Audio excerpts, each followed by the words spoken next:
Hi, welcome to icon news. నేను మీ సతీష్. ప్రస్తుతం ఏపీలో అత్యంత కీలకంగా ఉన్న రాజకీయ విషయం ఏంటి అంటే ఏపీ సీఎం చంద్రబాబు నాయుడు గారు ఢిల్లీ పర్యటనలో 2 రోజులు ఉండనున్నారు. ఈ పర్యటనలో భాగంగా ఆయన రేపు కేంద్ర జలశక్తి శాఖ ఆధ్వర్యంలో ఉమ్మడి అంటే తెలంగాణ, ఆంధ్రప్రదేశ్కి సంబంధించిన జల వివాదాల పరిష్కారంపై ఒక ముఖ్యమైన భేటీలో పాల్గొనబోతున్నారు. అది కాక ఈరోజు పలువురు కేంద్ర మంత్రులను కూడా కలవనున్నారు. ఈ ఢిల్లీ పర్యటనలో కీలక అంశాలు ఏమి ఉండనున్నాయి, ఈ విషయం మీద మనతో చర్చించడానికి మనతో పాటు అందుబాటులో ఉన్నారు ప్రముఖ రాజకీయ విశ్లేషకులు ముప్పా అంకమరావు గారు. వారితో మాట్లాడుతూ దీనిపై మరింత సమగ్ర విషయాన్ని పరిశీలిద్దాం. నమస్తే అంకమరావు గారు. నమస్తే సార్. ఇవాళ ఉదయం చంద్రబాబు నాయుడు గారు ఢిల్లీ పర్యటనకు బయలుదేరి వెళ్ళారు. కూటమి ప్రభుత్వంలో ఈ పర్యటనతో ఏదన్నా మార్పులు రానున్నాయా అనేది నా మొదటి ప్రశ్న అయితే, రెండవ అంశంగా రేపు కేంద్ర జలశక్తి శాఖ ఆధ్వర్యంలో నిర్వహించనున్న ఉమ్మడి రాష్ట్రాల సీఎంల భేటీలో బనకచెర్ల ప్రాజెక్టుపై సింగిల్ ఎజెండాగా ఉండాలంటూ ఏపీ ప్రభుత్వం కేంద్ర ప్రభుత్వానికి లేఖ రాసింది. అయితే ఈరోజు తాజాగా వచ్చిన సమాచారం ప్రకారం తెలంగాణ ప్రభుత్వం కేంద్రానికి లేఖ రాస్తూ బనకచెర్ల ప్రాజెక్ట్ అంశాన్ని రేపు ఆ భేటీలో ఒక అంశంగా ప్రస్తావించాల్సిన అవసరం లేదు అంటూ లేఖ రాస్తూ అభ్యంతరాలు వ్యక్తం చేస్తూ కృష్ణానదిపై పెండింగ్ ప్రాజెక్టుల విషయాన్ని పరిశీలించాలని, వృధాగా పోతున్న కృష్ణానదిపై 200 టీఎంసీల నీటిని వృధాగా పోతున్న నీటిని మరికొన్ని కొత్త ప్రాజెక్టులకి రూపకల్పన కోసం, అలాగే తెలంగాణలో కొన్ని ప్రాజెక్టులని కేంద్రం ప్రభుత్వమే చేపట్టాలి అని వీటి మీద చర్చిస్తే సరిపోతుంది తప్పితే బనకచెర్లపై చర్చించాల్సిన అవసరం లేదంటూ తెలంగాణ ప్రభుత్వం ఈరోజు తాజాగా లేఖ రాసింది. అంటే ఈ పర్యటనలో ముఖ్య ఉద్దేశం ఏంటి, రేపు ఈ బనకచెర్ల అంశంలో ఏం జరగబోతుంది? ముందుగా చంద్రబాబు నాయుడు గారు ఎప్పుడు ఢిల్లీ పర్యటన చేసినా కూడా రాష్ట్ర ప్రయోజనాలే ఉంటాయి. రైట్. రెండవది, ఇప్పుడు రాష్ట్రంలో జరుగుతున్నటువంటి కొన్ని కార్యక్రమాలు, కాస్త ఇబ్బందికరంగా మారుతున్న కొన్ని కార్యక్రమాల గురించి ముఖ్యంగా హోంశాఖ మంత్రి అమిత్ షా గారితో సవివరంగా ఆయనకి చర్చించేసి తీసుకోబోయే చర్యల గురించి కూడా వాళ్ళకి చెప్పే కార్యక్రమంలో భాగంగానే ముందుకెళ్లారని అయితే నేను భావిస్తున్నాను. ఓకే. ముఖ్యంగా ఈ మధ్య జగన్మోహన్ రెడ్డి పర్యటనలో తలెత్తున్న వివాదాలు కావచ్చు, ఇష్టారీతిగా మాట్లాడుతున్నటువంటి నాయకుల యొక్క ప్రసంగాలు కావచ్చు, మరి వాళ్ళు మాటలు కావచ్చు, రెచ్చగొట్టే విధానం కావచ్చు, అలాగే మద్యం కుంభకోణంగా సంబంధించి వేగవంతంగా జరుగుతున్నటువంటి విచారణ సందర్భంగా వెలుగులోతున్న అంశాల గురించి కావచ్చు, మరి రాష్ట్రంలో వివిధ అంటే ఇప్పుడు ఏదైతే కార్యక్రమాలు చేపడుతున్నారో తెలుగుదేశం కూటమి ప్రభుత్వం, దానికి సంబంధించినటువంటిది ఏదైతే అమిత్ షా గారి ద్వారా కొన్ని అనుమతులు రావాల్సి ఉన్నాయో, కొన్ని సానుకూలంగా స్పందించాల్సిన అవసరాలు ఉన్నాయో వాటిని చర్చించడంతో పాటు వివిధ శాఖల నుంచి రాష్ట్రానికి రావాల్సినటువంటి నిధుల గురించి, వాడు చేయాల్సిన సహాయం గురించి, ఎందుకు సహాయం చేయాలి, రాష్ట్ర అవసరాలు ఏంటి, గతంలో వాళ్ళు ఇచ్చినటువంటి హామీల్లో అమలు కానివి ఏంటి, ఎంతవరకు వచ్చినాయి, మిగిలిన ఎప్పుడు ఇస్తారు మాకు ఏంటనే విషయాలు కూడా మొత్తంగా సవివరంగా సంపూర్ణంగా ఆయన వాళ్ళ ముందు సమాచారం పెట్టబోతున్నాడు. దాని తోడు ఇప్పుడు మీరు బనకచెర్ల అంశాన్ని ఎత్తారు. ఇక్కడ మనం కనుక అంటే పచ్చిగా మాట్లాడుకోవాలంటే తెలంగాణ ప్రభుత్వం చేతులెత్తేసింది. Okay, right. ఎందుకంటే అది వివాదం లేదు దాంట్లో. ఇప్పుడు నాకు ఇప్పటికీ సతీష్ గారు ఆశ్చర్యకరమైన విషయం ఏంటంటే, ఎగువన ఉన్న రాష్ట్రాలు, ఇప్పుడు మనకి తెలుగు ఆంధ్ర రాష్ట్రానికి ఎగువగా ఉంది తెలంగాణ, దానికి ఎగువగా ఉన్నాయి ఛత్తీస్గఢ్ కావచ్చు, మహారాష్ట్ర కావచ్చు, గోదావరి మీద, కర్ణాటక, మహారాష్ట్ర ఉన్నాయి కృష్ణానది మీద. వాళ్ళు ఇష్టారీతిగా వాళ్ళు నిర్మాణాలు చేపడుతున్నారు వాటి మీద. దాని గురించి పోట్లాట్లా, దాని గురించి ఎక్కడా మాట్లాడట్లా, దాని గురించి కేంద్ర జలశక్తి మండలికి వీళ్ళు ఫిర్యాదులు చేయట్లేదు, దాని గురించి చర్చ మాట్లాడుకోవట్లేదు, దాని గురించి ఏమీ చేయట్లేదు. దిగువ రాష్ట్రం అయినటువంటి ఆంధ్రప్రదేశ్ అంటే వీళ్ళు నిల్వనించుకోవడానికి అవకాశం లేనివి, వీళ్ళు వినియోగించుకోవడానికి అవకాశం లేని నీరు వృధాగా సముద్రం పాలవుతూ ఉంటే దాన్ని సద్వినియోగం చేసుకుందామని ఆంధ్ర రాష్ట్రం ముందుకెళ్తూ ఉంటే దాని గురించి పెడర్థాలు తీస్తూ ఒకళ్ళకొకళ్ళు రాజకీయ ప్రయోజనాలకి జగన్మోహన్ రెడ్డి ఆ రోజు కేసీఆర్తో చేసుకున్న ఒప్పందాలను మర్చిపోయి, వాళ్ళిద్దరూ మాట్లాడుకున్న విషయాలన్నీ మర్చిపోయి, ఈరోజు రేవంత్ రెడ్డి చంద్రబాబు నాయుడు గారి మనిషిని అంటే అంతకుముందు కేసీఆర్ చంద్రబాబు నాయుడు గారి మనిషి కాదా? అంటే వీళ్ళు రాజకీయాల కోసం మాట్లాడుకున్నా తప్ప రాష్ట్ర ప్రయోజనాలు ఏ కోశానా లేవు. రైట్. 10 సంవత్సరాలు అధికారంలో ఉన్నప్పుడు వాళ్ళకి ఉన్నటువంటి ఇప్పుడు కాళేశ్వరం పెట్టి 1,00,000 కోట్ల రూపాయలు పెట్టి కాళేశ్వరం కట్టారని చెప్పి వాళ్ళు మాట్లాడుకుంటున్నారు. వీళ్ళేం 70,000 కోట్లు అంటున్నారు. సరే 70,000 కోట్లు తీసుకున్నా కూడా మిగిలినవి ఇందుట్లో 10,000 కోట్ల రూపాయలు కనుక ఖర్చు పెట్టుకున్నట్టయితే తెలంగాణలో చాలా కార్యక్రమాలు పూర్తయి ఉన్నాయి నీటికి సంబంధించి. కానీ వాటి మీద దృష్టి పెట్టలేదు, వాటి మీద ముందుకు వెళ్ళలేదు. అంటే ఇక్కడ చిత్తశుద్ధి ఏ పార్టీ ఉందనేది కూడా అర్థం చేసుకో. అంటే వాళ్ళని తప్పు పట్టలేదు మనం. వాళ్ళ అవకాశాల కొద్దీ వాళ్ళు చేసుకుంటారు, వాళ్ళ రాజకీయ అవసరాల కోసం చేసుకుంటున్నారు. ఇక్కడ ఏ రాజకీయ పార్టీలైనా ఇప్పుడు ఆలోచించుకోవాల్సింది ఏంటంటే రాజకీయాలు కాకుండా మనకు అధికారంలో ఇచ్చిన తర్వాత 5 సంవత్సరాలు ఈ రాష్ట్రాన్ని మనం ఏం చేస్తున్నాం, రాష్ట్ర ప్రజలు మన మీద పెట్టుకున్నటువంటి నమ్మకాన్ని నిలబెట్టుకోవడానికి మనం ఏ విధంగా ప్రయత్నం చేస్తున్నామని కనుక ఆలోచించి కనుక ముందుకెళ్తే చాలా సమస్యలకి పరిష్కారం అవుతాయి, రాష్ట్రం పురోగమనం సాధించిద్ది, యువతకు ఉపాధి దొరికిద్ది, పరిశ్రమలు వస్తాయి. ఇలాంటి వికృత రాజకీయ క్రీడలు అనేవి ఉండవు. దాన్ని మర్చిపోయి ఈరోజు ఆంధ్ర రాష్ట్రం ఏదో నీళ్లు దోచుకెళ్తుంది, లేకపోతే ఆంధ్ర రాష్ట్రం అంటే మీరు వదిలితేనే కదా కిందకి వెళ్తుంది. ఇప్పుడు గోదావరి ఇదే విషయం నిన్న నెల్లూరు శాసనసభ్యులు సోమిరెడ్డి చంద్రమోహన్ రెడ్డి గారు ట్వీట్ చేశారు. అయ్యా గోదావరి వరదని ఎవరన్నా ఆపండి అయ్యా, బకెట్లు తాపుతారా, బీఆర్ఎస్ వాళ్ళు ఆపుతారా, కాంగ్రెస్ వాళ్ళు ఆపుతారా, కాస్త ఆపండి అయ్యా అంటూ, అంటే వ్యంగ్యంగా వృధాగా పోయే నీటి మీద ప్రాజెక్ట్, అంటే ఏపీ ఈ టైంలో ప్రాజెక్ట్ కట్టడం అవసరమా లేదా, అంత భారీ స్థాయిలో డబ్బులు అది రెండో విషయం. అయితే వృధాగా పోతున్న నీటిని వినియోగించుకోవడం అయితే తప్పు కాదు. అసలు ఆ మాట్లాడే చేసే వాళ్ళందరూ కూడా ఒకటి ఆలోచించుకోవాలి.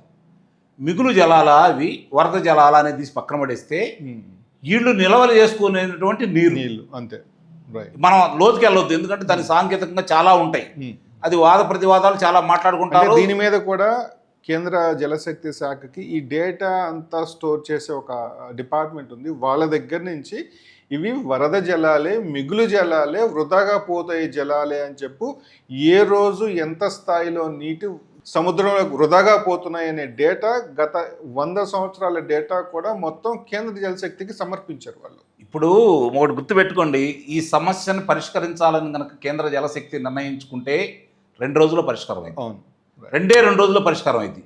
వాళ్ళు కూడా జుట్టు ముడిపెట్టి మీరు కొట్టుకోండి అని చెప్పని వాళ్ళు వింత చూస్తున్నారే తప్ప ఈ జల వివాదాలని ఆపే ప్రయత్నం వాళ్ళు చేయట్లేదు. ఎందుకంటే ఎగువ ఉన్న రాష్ట్రాలు నిర్మాణాలు చేపట్టేటప్పుడు, ఆనకట్టలుగా కావచ్చు లేకపోతే జలాశయాలు కావచ్చు, వాళ్ళు నిర్మాణాలు చేపట్టేటప్పుడు దిగువన ఉన్న రాష్ట్రాల అభ్యంతరం వ్యక్తం చేస్తూ ఉంటే అవి పూర్తయ్యి పనిచేసేంత వరకు వాళ్ళు ఎలాంటి తీర్పులు కానీ ఏమైనా చెప్తున్నారా, నిర్మాణాలు ఆపుతున్నారా? ఆపట్లా. అంటే ఇక్కడ చిత్తశుద్ధి అనేది కేంద్ర జలశక్తి సంఘానికి లేదు. మొట్టమొదట లేదు. ఈ రాష్ట్రాలకు ఉన్నాయంటే ఈ రాష్ట్రాలకు కూడా లేదు. ఎందుకంటే ప్రజలను మభ్యపెట్టడానికి లేదంటే ప్రతిపక్షాల మీద ఎదురుదాడి చేయడానికి మాట్లాడుకునే విధంగా మాట్లాడుకుంటున్నారే తప్ప వాస్తవంగా పరిస్థితులు ఏంటి, ఎక్కడ అనువైనవి, అసలు ఇవన్నీ కూడా రాష్ట్రాలకు ఏం సంబంధం అండి? నిజంగా కేంద్ర జలశక్తి కనుక ఆలోచించేస్తే ఎక్కడ నీళ్లు నిలబెట్టచ్చు, ఎక్కడ ఏ రాష్ట్రానికి ఎంత అవసరం ఉంది, ఎంత నీరు వృధాగా అవుతుంది, ఇవి చూసుకోవాల్సింది కేంద్రం కదా. నిర్మాణాలు చేపట్టాల్సిన కేంద్రం కదా. ఆయకట్లు ఎంత వినియోగించుకోవాలని చెప్పి నిర్ణయించాల్సిన కేంద్రం కదా. మరి అవన్నీ వీళ్ళకి ఇచ్చేసి తగులు ఆడుకోండి, మేము తీరుస్తాం, పెద్దన పాత్ర వహిస్తామని చెప్పని లేనిపోయిన రప్సంతా చేస్తున్న మాత్రం కేంద్ర జల సంఘమే. ఇంకోటండి, అంతర్జాతీయ జల సంఘంలో ఒక నియమ నిబంధనలు అనేవి ఉన్నాయి. ఎగువగా ఉన్నటువంటి ఏ పరివాహక ప్రాంతంలోనైనా సరే నిర్మాణాలు చేపడితే వరద వచ్చినా కూడా వాళ్లే భరాయించాలి. మరి వరద వచ్చినప్పుడు కింద వదులుతున్నారు. ఇప్పుడు తెలంగాణ నీళ్ళు కింద వదిలి, ఛత్తీస్గఢ్ నీళ్ళు కింద వదిలి, మహారాష్ట్ర నీళ్ళు కింద వదిలి, ఇటేమో కర్ణాటక నీళ్ళు కింద వదిలి, మహారాష్ట్ర నీళ్ళు కింద వదిలి, ఇక్కడ తెలంగాణ వాళ్ళు కిందకి వెళ్తే మునిగేది ఆంధ్ర వాళ్ళు మునుగుతూ ఉంటే మీరు ఇక్కడ కూర్చొని వికటాసనం చేస్తారా? ఏం న్యాయం అండి ఇది? దానికి మేధావులు అనుకున్న వాళ్ళు లేకపోతే దీంట్లో నిపుణులు అనుకున్న వాళ్ళు కూడా మరీ దౌర్భాగ్యంగా పార్టీల తరఫున మాట్లాడేసి, లేకపోతే అధికార పార్టీ కొంతమంది కొమ్ముగాసి, ప్రతిపక్షానికి కొంతమంది కొమ్ముగాసి మాట్లాడుకోవడమే తప్ప ఎవరో ఒకళ్ళిద్దరు తప్ప వాస్తవంగా ప్రజలకు ఏది అవసరం లేదు అని గురించి ఎవరు మాట్లాడట్లేదు. ఇప్పుడు కింద ఏం చేసుకుంటే ఎలా చేసుకుంటే అసలు ఏమి నష్టమో నాకు ఇప్పటికి అర్థం కాని పరిస్థితి. దోచుకెళ్తున్నారు. అసలు ఇదేంటి? ఈ ఆలోచన ఏంటి?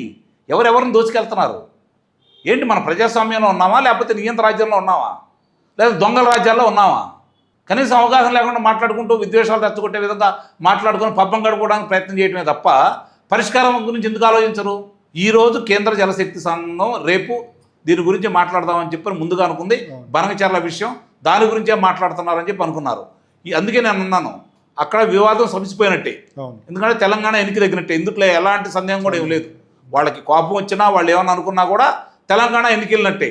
అక్కడికి వెళ్ళిన తర్వాత దాంతోపాటు ఇది కూడా మాట్లాడుకొని ఇదిగో ఇది ఇట్లా దీని ఒక్కదాన్ని వదిలేస్తే ఎలా ఇన్ని సమస్యలు ఉన్నాయి అని చెప్పి సమావేశం ఏర్పాటు చేసిందే దానికోసం అయితే ఆ సమావేశం కానీ మీరు రావాల్సిన అవసరం లేదు, చర్చ అదే అంటే మీరు వెళ్ళటానికి సిద్ధంగా లేరు, లేదంటే దాన్ని సమర్థవంతంగా వాదించటానికి మీ దగ్గర సరుకు లేదు అని భావించాలి.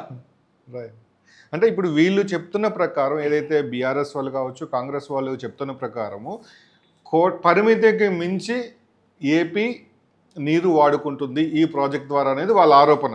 ఆ ఆరోపణ నిజమైనప్పుడు ఆ పరిమిత స్థాయిలోనే నీళ్ళని ఆంధ్రాకు వదిలితే ఇబ్బంది లేదు కదా, మిగిలిన వాళ్ళే అది ఆపుకోవచ్చు కదా. అదే కదండి నేను చెప్పేది, ఆపుకునే సామర్థ్యం ఎవరికీ లేదు. ఏదో మాట్లాడాలని మాట్లాడతారు, చిత్తశుద్ధి లేదు.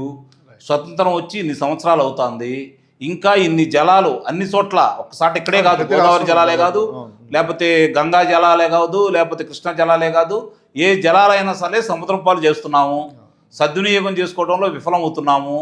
రాజకీయ నాయకులు సంపాదించే మార్గం తప్ప ప్రజల కోసం అడపతడప చేస్తున్నారు. మిగిలిన ఏ విధంగా సంపాదించుకున్నారో చూసుకుంటున్నాము. గ్రామ స్థాయి సర్పంచ్ నుంచి పై స్థాయి వరకు లోక్సభ సభ్యుల వరకు ఈరోజు వాళ్ళు ప్రారంభంలో రాజకీయ జీవితానికి వచ్చినప్పుడు వాళ్ళ ఆస్తుల వివరాలు ఏంటి, ఈరోజు వాళ్ళ ఆస్తుల వివరాలు ఏంటి అని చూస్తే తెలుస్తుంది ఎవరు బాగుపడ్డారో. ఉద్యోగస్తులు అంటే అందరూ వస్తారు దీంట్లో, పోలీసులు వస్తారు, రెవెన్యూ వాళ్ళు వస్తారు, అందరూ వస్తారు. వాళ్ళు తప్ప, లేదంటే ఈ కాంట్రాక్టర్లు తప్ప. ఒక కాంట్రాక్ట్ చేస్తే ఇప్పుడు ఒక కాళేశ్వరమో లేకపోతే ఒక బనకచెరలో లేకపోతే ఒక పోలవరమో ఇలాంటివి తీసుకుంటా ఉంటే కాంట్రాక్టర్లు ఏ విధంగా ఉంటున్నారు, వాళ్ళు ఏ విధంగా బాగుపడుతున్నారు, ఎందుకు వాళ్ళకంత డబ్బులు మిగులుతున్నాయి, ఎక్కడ జరుగుతుందో లోపని చెప్పి ఎవరు ఆలోచించుకోవట్లేదు. అందరూ రాజకీయ ప్రయోజనాల గురించి ఆలోచించుకున్నారు. కొద్దిమంది మాత్రం రాష్ట్ర ప్రయోజనాల గురించి ప్రజల గురించి ఆలోచిస్తున్నారు. అలాంటి వాళ్ళు మెరుగైన వ్యక్తి ఎవరు ఉన్నారంటే చంద్రబాబు నాయుడు గారు. అందులో ఎలాంటి సందేహం అయితే లేదు. దాని సమస్యలు చూడండి, ఈరోజు హైదరాబాద్ నగరం ఉంది, చెన్నై నగరం ఉంది, బెంగళూరు ఉంది, ముంబై ఉంది, ఢిల్లీ ఉంది, కలకటా ఉంది. చిన్నపిల్లలు ఈరోజు పరిస్థితి ఎలా ఉంది, ఏదన్నా వర్షం వస్తే కొట్టుకుపోతున్నారు, వాహనాలు కూడా కొట్టుకుపోతున్నాయి. ఏంటి దౌర్భాగ్యం? ఇంత సాంకేతిక పరిజ్ఞానం అందుబాటులోకి వచ్చిన తర్వాత వరదలు వస్తే నీరుని వాగుళ్ళకి వంకలకి నదులకి తరలించే పరిజ్ఞానం లేని వాళ్ళు వీళ్ళు ఇంకా పరిపాలకులు మేము సాంకేతికంగా అద్భుతాలు చేసామని చెప్పుకుంటా ఉంటే సిగ్గుచేటు కాదా ఇది? ఎంతమంది బలవుతున్నారు దీనికి? అంటురోగాలు వస్తున్నాయి, ఆస్తులు పోతున్నాయి. కొంతమంది కింద ఉన్నటువంటి 1-2 ఫ్లోర్ల వరకు నీళ్లు 10 రోజులు 20 రోజులు నెల రోజులు నెల ఉండేసి వాళ్ళ పరిస్థితి ఏంటి మన విజయవాడలో చూసాం. ఈరోజు చంద్రబాబు నాయుడు గారు దానికి ఎంతో కొంత అడ్డుకట్ట వేయాలని చెప్పని రిటైనింగ్ వాళ్ళు కట్టారు. మిగిలిన వాళ్ళు ఎందుకు చేయట్లేదు? అవి ఎందుకు దాని గురించి దృష్టి పెట్టలేదు? ఈ వివాదాలు ఏంటి?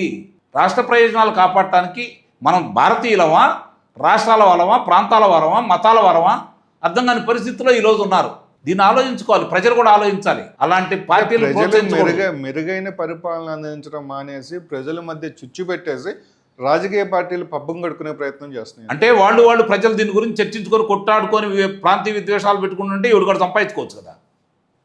సంపాదన మీద దృష్టి తప్ప ప్రజల ప్రయోజనాల మీద దృష్టి అయితే మాత్రం కాదు. నిస్సందేహంగా చెబుతున్నాను, వినడానికి కొంచెం కఠినంగా ఉన్న వాస్తవాలే, నిస్సందేహంగా చెబుతున్నాను. అందుట్లో అనుమానమే లేదు. మనకు దామోదర సంజయ్ గారు లేరు, మనకు పుచ్చలపల్లి సుందరయ్య గారు లేరు ఈరోజు, లేదంటే ఓ ప్రకాశం పంతులు గారు లేరు. ఈరోజు పరిస్థితి ఎలా ఉందో చూస్తాం. ఓ లాల్ బహదూర్ శాస్త్రి గారు లేరు, మనకి ఓ జాతి ప్రణాళిక గారు కూడా లేరు. ఈరోజు గమనించుకోవాల్సిన అంశం, దౌర్భాగ్యం ఇది. 140 కోట్ల మంది జనాభాలో పట్టుమని 100 మంది రాజకీయ నాయకులు ప్రజల కోసం పనిచేసేవాళ్ళు లేకపోవడం అనేది ఇంతకంటే దౌర్భాగ్యం ఇంకెక్కడా ఉండదు. పెద్ద ప్రజాస్వామ్య దేశం అని చెప్పుకుంటా ఉన్నాం మనం. సిగ్గుపడాలా, నిజంగానే సిగ్గుపడుతున్నాం నాలాంటి వాళ్ళు ఈ పరిస్థితులు చూసి. ఏం చేయాలో అర్థం కాని పరిస్థితి. లోపం ప్రజల్లో లేదంటారా? నిస్సందేహంగా ఉంది, నేను కాదని అంటలేదు, నిస్సందేహంగా ఉంది. ప్రజలు పాలకులను చూసి తయారయ్యారు, గమనించుకోవాలి మీరు. ఏమి చేయలేక వాళ్ళ మీద ఉక్కుపాదం మోపుతా ఉంటే ఇంతకంటే మనం ఏం చేయలేము, మనం ఏం చేసినా కూడా ప్రయోజనం లేదనుకుంటున్నారు. అంతవరకు చేతనైనంత వరకు వాళ్ళు మార్పులు ప్రవేశపెడుతున్నారు, కానీ ఉపయోగం లేకుండా పోతా ఉంది. Right, thank you sir. Hopefully రేపటి జలశక్తి శాఖ ఆధ్వర్యంలో నిర్వహించబోయే సమావేశంలో సాగునీటి తాగునీటి ప్రాజెక్టులపై వివాదాలు పరిష్కారం అయ్యి అంతా సాఫీగా జరుగుతుంది ఆశిద్దాం. చూశారు కదా, పాలకులు ప్రజల సమస్యలు పరిష్కారమే అజెండాగా పనిచేయాలి తప్పితే రాజకీయ స్వార్థంతో పనిచేస్తే ప్రజల మధ్య విద్వేషాలు పెరిగి సామరస్యం దెబ్బతింటుంది అంటున్నారు ముప్ప అంకమరావు గారు. మరోసారి మరో తదిద్దాం, మళ్ళీ కలుద్దాం. అంతవరకు మీ సతీష్.